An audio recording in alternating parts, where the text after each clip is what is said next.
Michael knows that each individual human being is what they are, one upon a claimable place or position, one and forever's unfolding.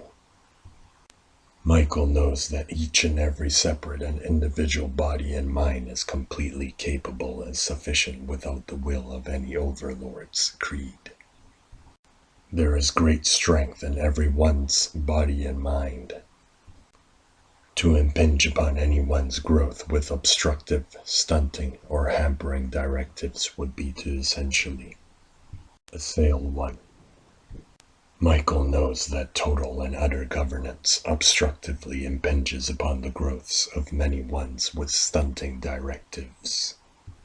And with this form of governance comes the precarious but yet subjective and specified part of the world where corruptive deceit and prejudices could very well prevail. It has always prevailed. Michael has seen it come to be as such in time. Overlords and their political agendas shape this world to fit their own purposes and preferences through few prohibitions and alterations. In time, many will witness this world's shape get systematically and shrewdly arranged. Michael has witnessed this. Michael has also witnessed that prejudices are inevitable when prohibitions and alterations are placed upon any situation. Prohibitions and alterations are both conceivable consequences when there is complete, total, and utter governance. Overlords have to impose upon the will of others. It is the nature of the process of control. The abundance of persecutions and executions perpetrated by legislated bodies of nations over human history exemplifies this fact. Within conflicts, overlords more often than not will gain the control they so desire. In so doing, they will set another aflame with the many hopes of weakening and staggering another. In setting another aflame, they will also hope for the chance and opportunity to amply warm and illuminate their own lives. They anticipate that these hopes and accomplishments would conclude in a complete avoidance of gloom. They hope that as the fire burns, they may see or feel many conceptions, ideas, or interpretations which may serve as a form of illumination or enlightenment. To them, what they see or feel appears to be true. Michael knows that there is no truth in what they believe. They will look upon all which has burned one day, and they will be astonished by the accomplishments and progressions which they have achieved. That and that alone is what they will see and feel. It will bring about a sense of satisfaction within them. Michael remembers his very own impulsive reliance upon satisfaction.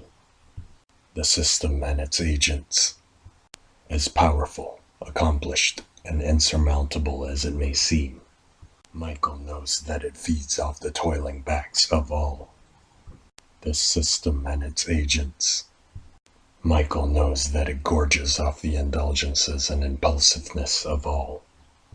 Michael has seen that if one were to simply no longer take part in the intensifying of all's needs, interestingly enough, the system will lose its potency, ability to inflict and seemingly control.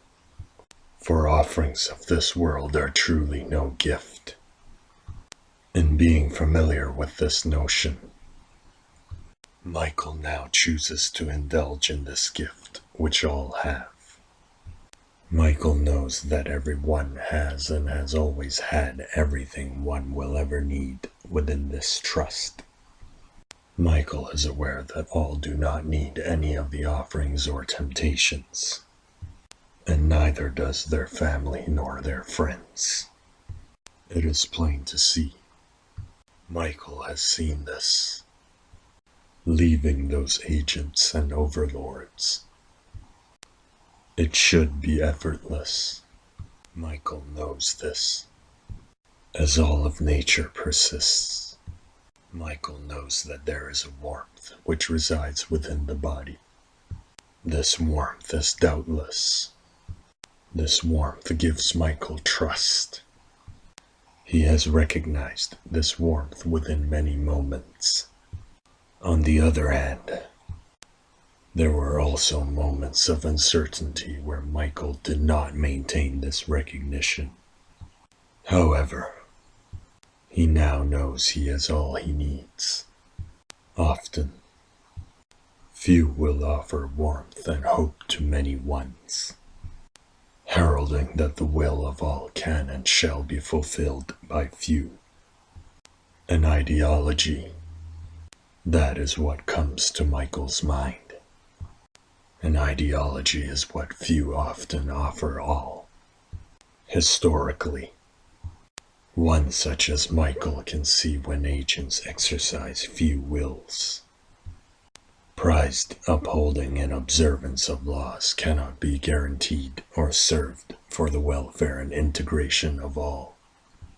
Michael is aware of that. The many presentations of ideologies by few are all sound in theory. Michael remembers those many presentations and offerings. This memory comes to Michael's mind because he was an onlooker at many of those presentations.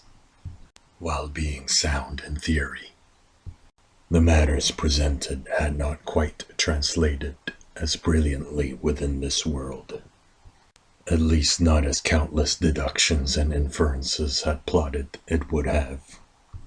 For much in this world will lead one away from legitimately carrying out the diverse and various theories of those ideologies.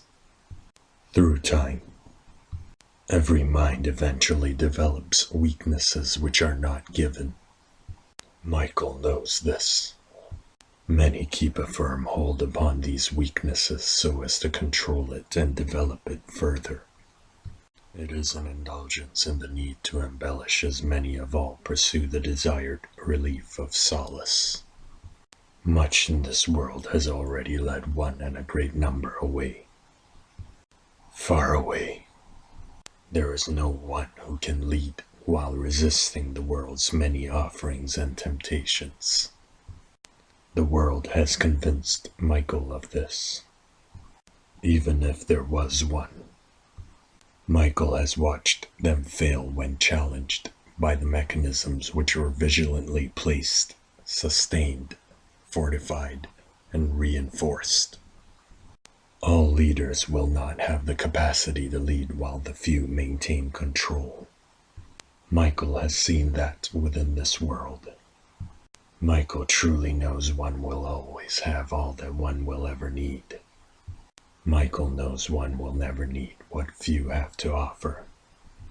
And even though it should be effortless, resisting those offers and acts has been and will continue to be challenging for Michael.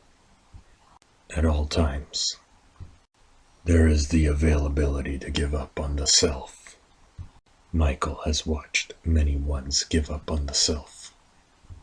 Michael now thoughtfully decides to no longer participate in any offers or acts of another. By his mind's side is where he secures all he needs. He craves for no more. And by his body's side is where no one can abuse for their own purposes what Michael has thoughtfully secured. His mind and body are one. At present, Michael gathers yet another notion.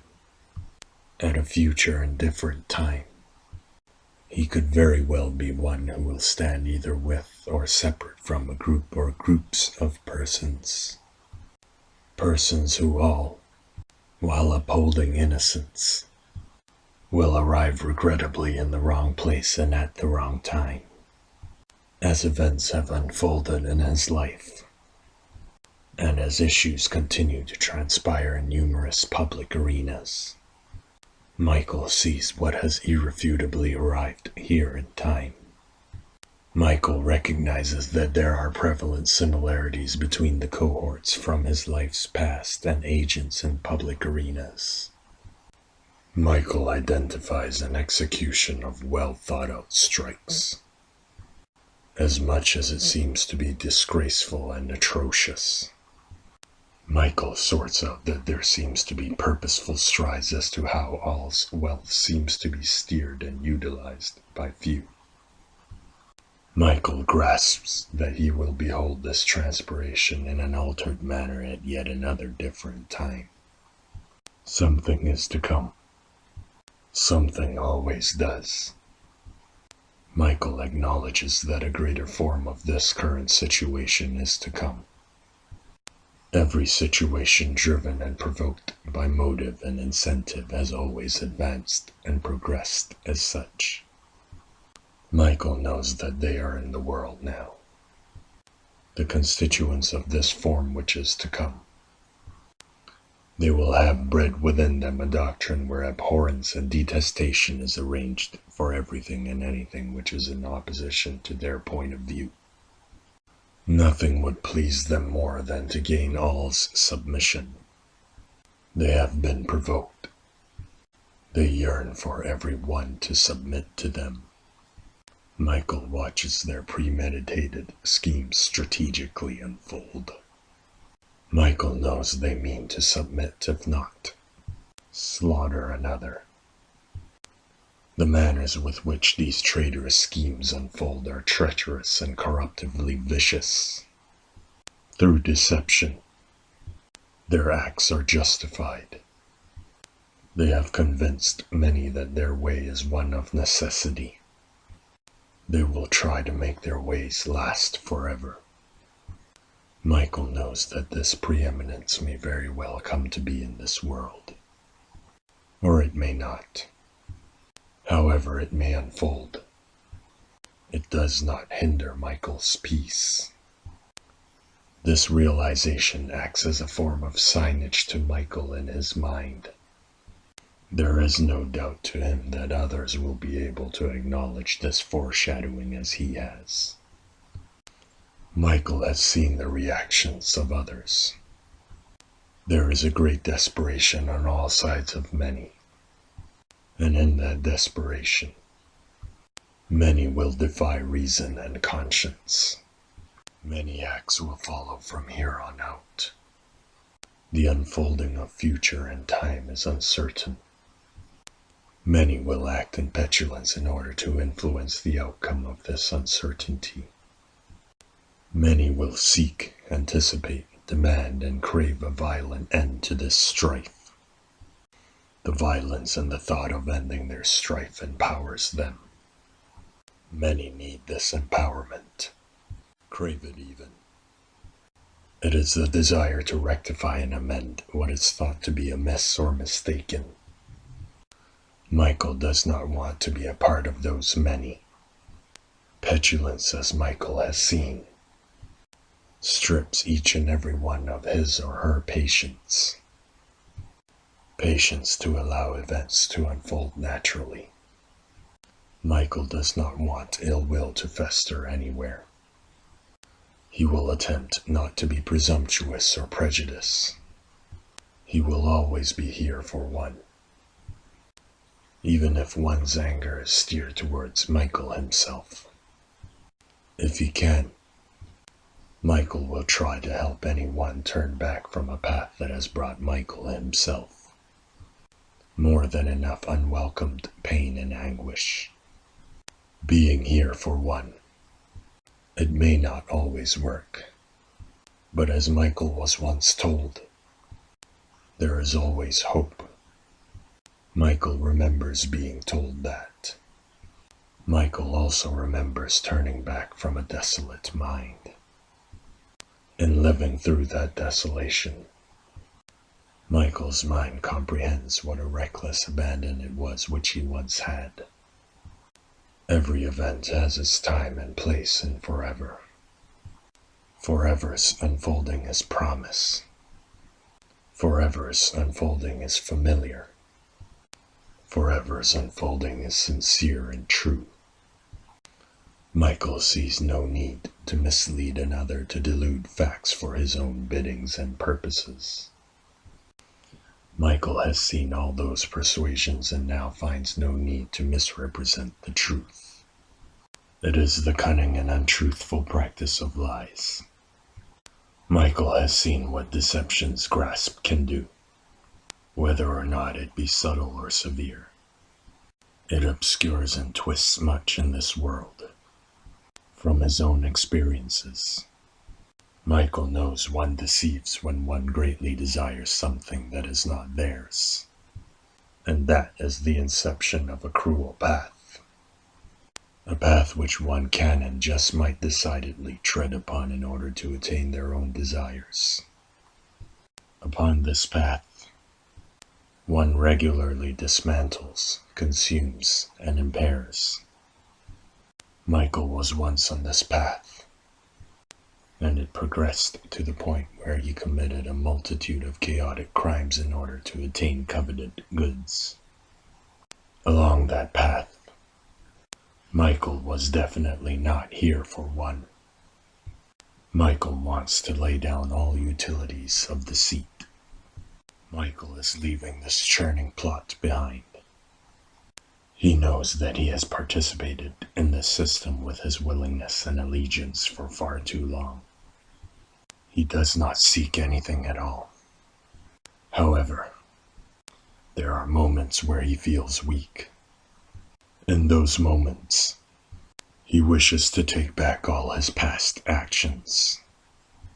He hopes to remove a heavy regret from his mind. That is why he wishes for this. He wishes as such so as to achieve another feeling, a feeling to oppose those momentary feelings of weakness. That weakness comes to Michael as a feeling within the world.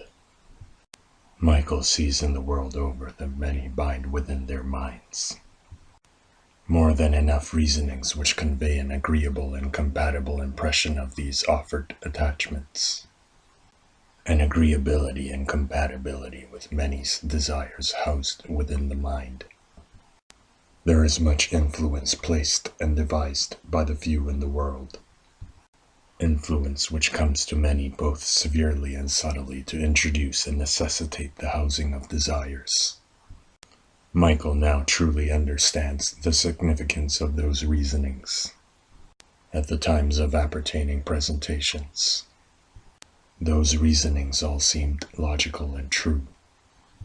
Those reasonings are presently binded to attachments offered in this world. This has resulted in the placing, sustaining, and fortifying of the attachments to the mind. If and when attachments are lost in time, the mind's feeling of loss will be immeasurably intensified, for an offering was accepted. Michael now receives affirmation for his resolve to not participate in all that is offered by few and all which is acted out by the provoked. He clearly sees what the addition of reasoning can do to one. Michael does not want himself to be torn apart. He also sees some who commit violations against another in this world. As Michael ponders over it, a certain stagnancy comes over his thoughts, for he has been troubled and torn apart in the past by the very deeds of some. It is and was some who love and desire a great fortune fiercely with all their hearts. Meanwhile, Michael knows that fortune will never favor a heart which treasures it. For the heart, in essence, treasures a feeling. The heart is within the body. The body and the heart are both of nature. Fortune is not. Michael knows that fortune was introduced and necessitated by few to strengthen and empower an adversary who opposes and divides all. Michael knows that all were fine long before any of these treasurers ever came along, and all will be just fine long after these treasurers' bones have disintegrated and faded away. Michael knows that he is one within all, and therefore, he too will be just fine. Michael wishes peace for those treasurers. Michael knows that they do not have the foundations in their minds for peace to endure, because circumstances in their lives have unfolded as such. They are slaves to that which they treasure. Michael wishes hope for them. Michael knows that all are seekers in life. Michael also knows that for better or for worse, all have passions and desires which each one will seek to attain or proclaim. And now, here they all are, within this world. These attainments and proclamations of passions and desires have always been present since the dawn of humanity, and it shall linger on. Much will be gained and lost by many before all these accounts and affairs will be said and done. Many will fight and die to defend their principles and beliefs. The self has led many astray. Michael's self was once held back, led astray, and controlled within this world. Michael truly sees that the self is no more. Michael ponders those who emerge from an upheaval. Michael wonders inwardly whose circumstances would be fairer. The ones who, through no control or will of their own, pass on with a warmth which resides within the body, and in so doing, passing on to a peace which they have never known, like Michael once did at his end. Or the ones who kill in cold blood to satisfy an urge in their search for what has now been found by those who have passed on as a consequence of that cold-blooded urge. Michael knows not to be afraid to die, as he has been put to death in the end. He knows there is nothing to fear. Michael knows it is arduous to live in doubt. Many in the world live as such. Due to their fear and doubt, these many will sometimes victimize others. Michael was once so very certain of a particular truth, standing by it with fervent assuredness. And yet, time has showed it to be a misguided ideal. How then will he know truth from falsehoods in the future? How can one such as Michael, who in being that loathsomely wicked, stumble upon such unconstrained soundness, which can be just so generously integral to peace? The uncertainty mounts, but ultimately, Michael surely feels unworthy of the moment. His finding of peace within forever has put everything into perspective.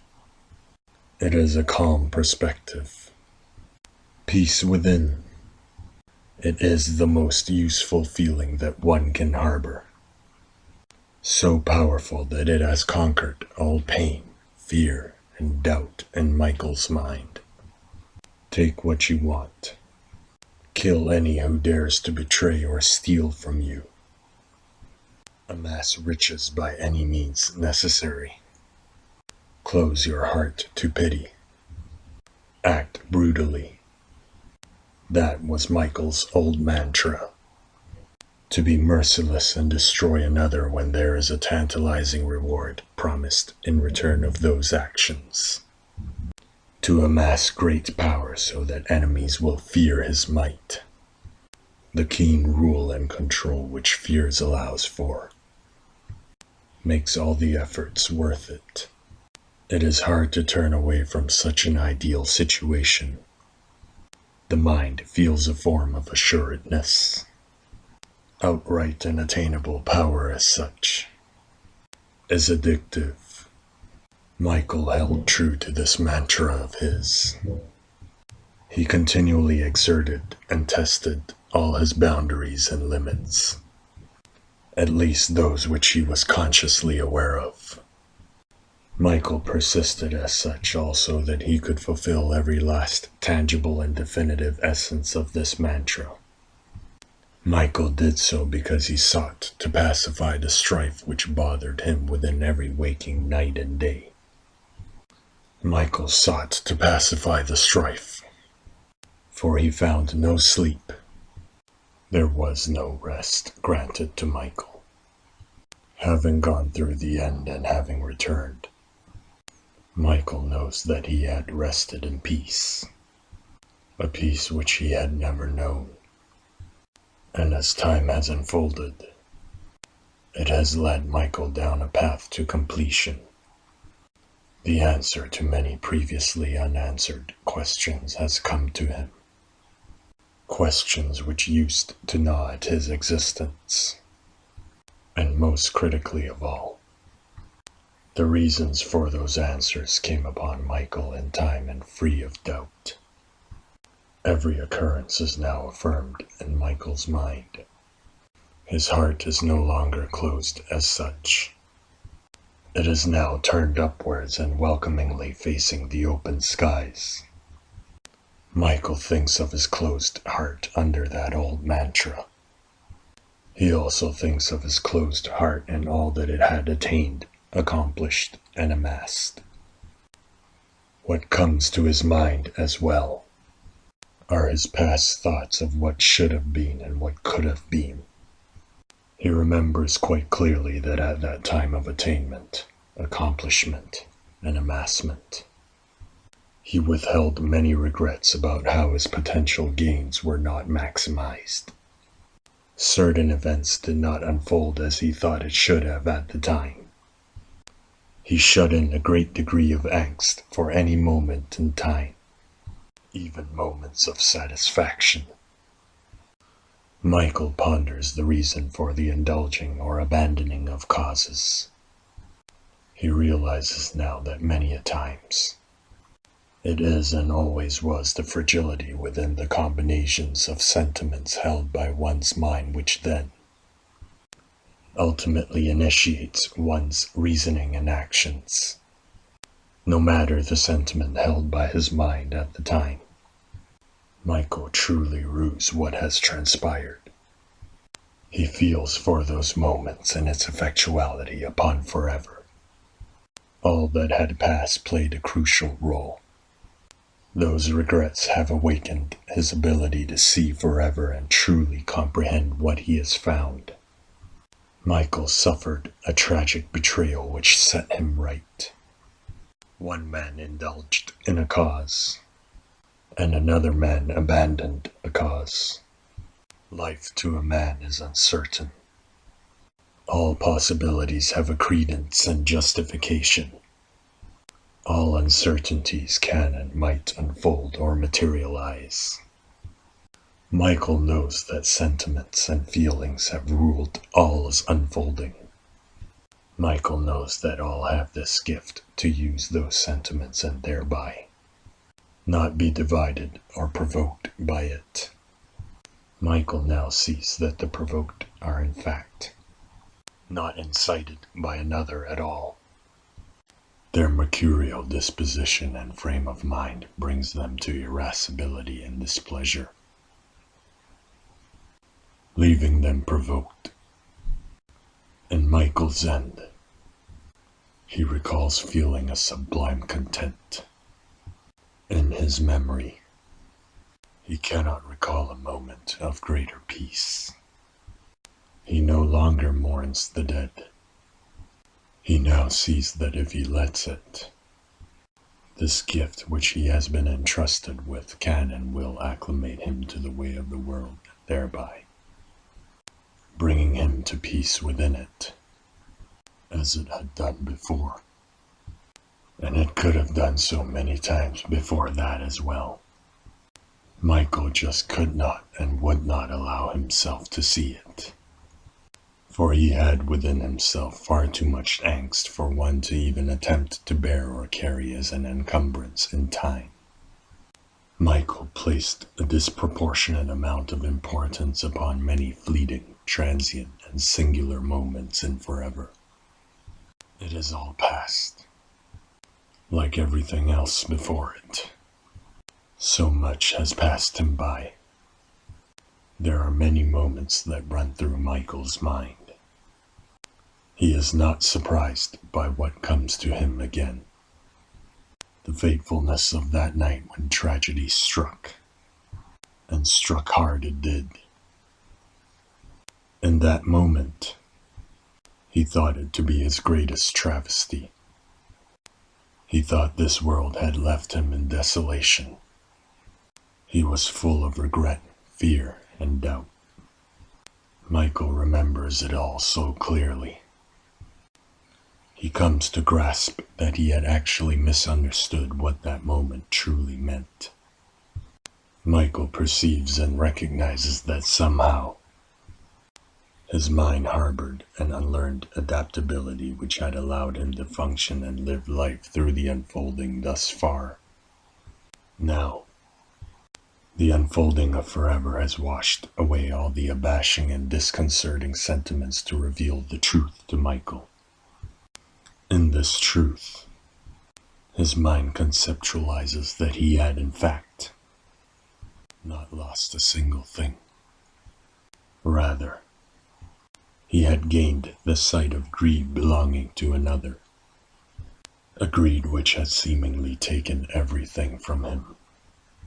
It was, in fact, the same greed which had bonded Michael firmly with these cohorts to undertake and guard those series of events that fateful night. It is also the same greed which in time had blinded Michael from the truth, coming forth as the same greed which Adam lamented, which is now the same greed that has ultimately given Michael back his humanity. Greed, the one trait that had caused Michael's downfall.